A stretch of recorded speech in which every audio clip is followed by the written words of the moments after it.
interest in trading James Harden. They can't get value for him back that continues to allow them to be a contender.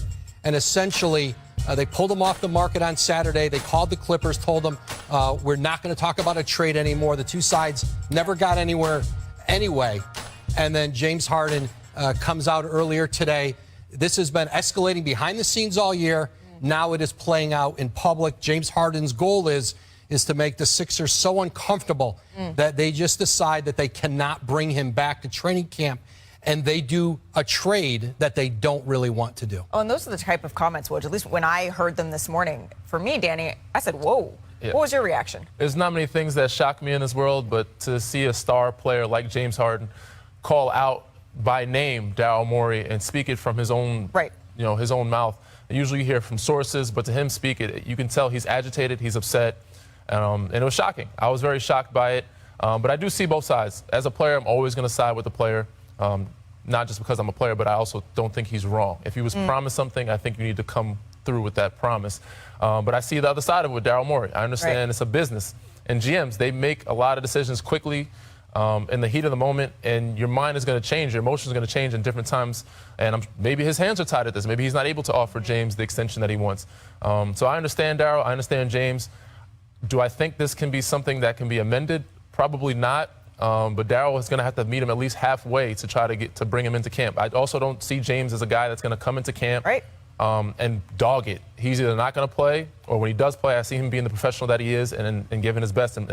But I don't see him doing that. I think he's going to try to hold out. We all remember how it went in Houston. Obviously, this is a different situation. I know Kendrick Perkins has thoughts on all this, so I want to bring him in now. Perk, what was your reaction when you heard what James Harden had to say? She said, "Are you hungry, honey? Did you eat yet? Let me hang up your coat, Oh, we're still going. Coat." That's what, hey, listen, here's the thing. James Harden got into his Darnell D-man mode. It's the thin line between love and hate. That's what we witnessing right now with Darryl Morey and James Harden. But here's the fact. James Harden don't have any leverage. He don't have no leverage whatsoever. The Philadelphia 76ers got him tied up and strapped down like a person riding in a car with two seatbelts on. He can't do nothing. First of all, the CBA, the new CBA, James Harden do not want to play with that. That plays into the 76ers' favor. He could get fined so much money that he probably could lose more than half of his salary. Second of all, on top of that, here's the thing. When it comes down to James and you think about where he's at, if it was a real market for the money that he was trying to get, he probably wouldn't have opted into his contract. Third of all, why would you air out Darryl Morey, a guy that probably value you higher than any other organization around the league? And they're going to have so much money next season that if you just stay there and play your role and put up numbers like you did and help advance a little further, you could get a nice payday. So at this point, although I want every player to get their letters, I feel like James Harden has no leverage whatsoever when it comes down to this situation. Hey, Perk, I got to say, I didn't bank on you. It wasn't on my bingo card that you'd be walking us through the CBA this morning. That's why Bobby Marks is sitting alongside of us here. So, Bobby, is there anything that Perk didn't cover in terms of leverage, any penalties that James Harden or the Sixers could be facing, whether it's in the CBA or financial-wise? Well, tucked away, I think it's on page 400 of the CBA, Perk got there. is something called withholding services. Now, if James Harden does not report to Philadelphia for more than 30 days, and James Harden is going to be a free agent, well, he's not going to be a free agent because he is withholding services. And the only way he becomes a free agent is if the Sixers agree to that. So that is the leverage that Perk is talking about. Certainly for James Harden, who's looking for that next contract, his best interest, certainly besides financially, is to report to Philadelphia and play out this year and then go into free agency next offseason. So clearly Perk read all the way into the 400 pages. I appreciate that, Perk. But let's just play this out, right? Let's say Harden sits out. What are the implications, Bobby, on the Sixers roster going into next season here? Well, here's what's important. We brought the touchscreen out in mid-August. Summer touchscreen. Yes. Now, this is the Sixers roster when we look at it. If we can get out of it. If we can get out of that. There we go. This is their roster. Oh, we're pulling right here. Back. One more time. One more time. There we go. This is their roster for next offseason here. Now, Tobias Harris and James Harden and Tyrese Maxey, that is not their salary. They're not under contract next year. But what they have a cap hold. So for James Harden, which is at $49 million, and Tobias Harris and Tyrese Maxey at $13 million. Remember, the goal is not to extend Tyrese Maxey because he has such a low cap hold. They are not under the salary cap. So they need James Harden just as much as Philadelphia means. So if we remove them, so we're taking Harris off and James Harden off, all of a sudden they have cap space. Now, if we said with the withholding services clause where basically they have the right to allow James Harden to become a free agent, well, by allowing them, they create cap space. But is that beneficial to both sides? And that's where it comes to working out some type of compromise here. Interesting. Listen, I think ultimately the leverage for James Harden is to create an environment that Joel Embiid doesn't want to be a part of. That's, I think, his ability here to get what he wants, a trade, is to simply, whether it's by showing up and this team not doing well, if it's creating such an uncomfortable situation that Joel Embiid becomes even more frustrated with the state of affairs in Philadelphia. The clock is always running on an organization with a player of Joel Embiid's stature, of any star in the league, of them asking for a trade, of them not wanting to be a part of it anymore. And certainly James Harden was a huge investment for this organization. He's certainly Darryl Morey's guy going back to Houston. Remember, Darryl Morey inherited the Ben Simmons situation, but certainly James Harden was a player he was very close with, had a lot of history with. They trade for him. And I think if you are James Harden now and you can see this strategy now playing out in public, it's to create a situation that starts to unfasten things in Philadelphia, and that may be his way to get a trade to get out of there. With that being said, I think that it's in Darryl's best interest to try to mend the situation. I think he will. Obviously, what James said has upset him. Well, he says he's unmoved by it, but I think they have a really good relationship. It's hard to not unmove anybody by those words, what he said. So I think those things, it's an awkward situation right now. Feelings, emotions are high. But at the end of the day, I think they will have a sit down. They'll have a conversation. I think Darryl will try to find a way to meet him in the middle, whether it's giving a year or two extension if he's able to.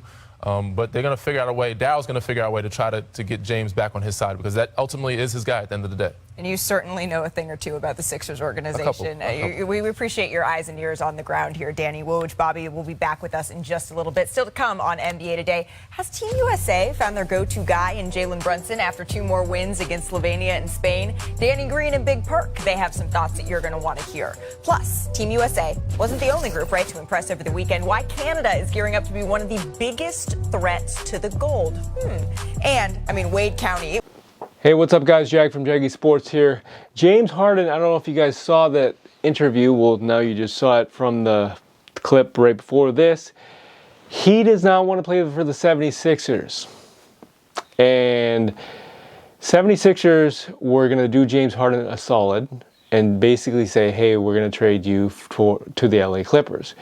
Now, 76ers and Daryl Morey and Frank Lawrence, GM for the Clippers, actually met.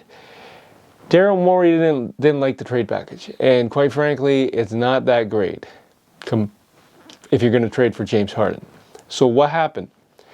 James Harden is sitting there waiting, and 76ers basically issued a statement over the weekend basically saying, we're not going to trade James Harden. He's going to be 76er. Now, I guess behind the scenes, Daryl Morey basically said to James Harden, we're going to trade you. We're going to do you a solid. And then Daryl Morey goes behind and says, no, we're not going to do that. So James Harden got mad. He went to China, or if he's already in China, I don't know. At the Adidas event, he had an interview. He basically said, as you saw, Daryl Morey is a liar, and I will never work for an organization that he is in.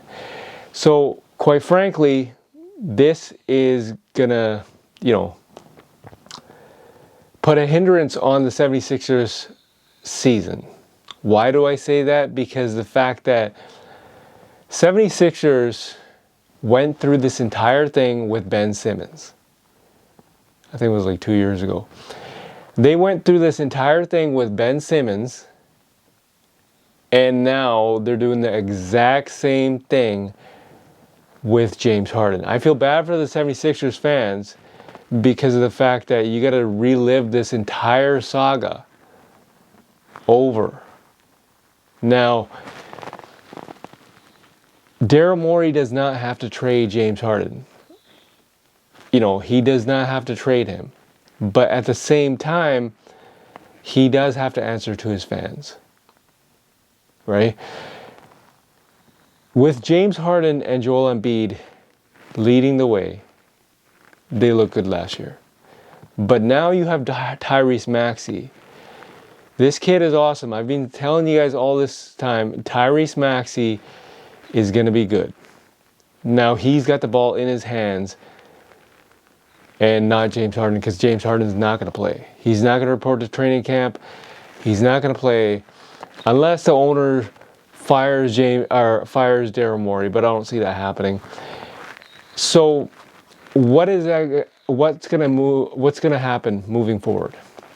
Moving forward, James Harden is not going to play. He's going to sit. Daryl Morey has a decision to make, and he does not have to make it right away. I think we all know that. He does not have to make it right away. Ben Simmons didn't get traded until February, right before the trade deadline. We're in August.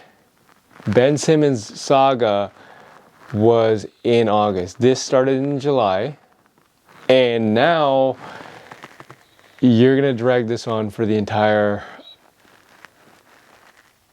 season before the trade deadline. I think that's what's going to happen, because Daryl Morey, again, does not have to trade James Harden. James Harden can say all of the stuff that he wants to say, but I think we all know Daryl Morey. He's a very patient guy. He's not going to respond. I don't think he's going to respond right now. There's going to be like breaking news, 76ers does this, blah, blah, blah, blah, blah, but I don't anticipate a trade anytime soon, because now you're going to get lowball offers for James Harden, because they see James Harden as angry, and they think that 76ers are just going to trade him for nothing because they want to get rid of him, right? Daryl Morey doesn't work like that. Daryl Morey will play this entire season before the trade deadline, not trade James Harden, because he wants a good investment in return. So where is James Harden going to go? And how long is this going to continue on for? As always, leave a comment in the comment section. Tell me what you guys think. Where is James Harden going to end up going? Is there going to be a certain team out there that trades for him? How long will James Harden have to wait? How long will Daryl Morey wait until an actual trade happens? And what do you guys think about this James Harden calling out Daryl Morey, saying that he's a liar in public? Was a good relationship once, is very sour now. Leave a comment in the comment section. As always, this is Jag from Jaggy Sports.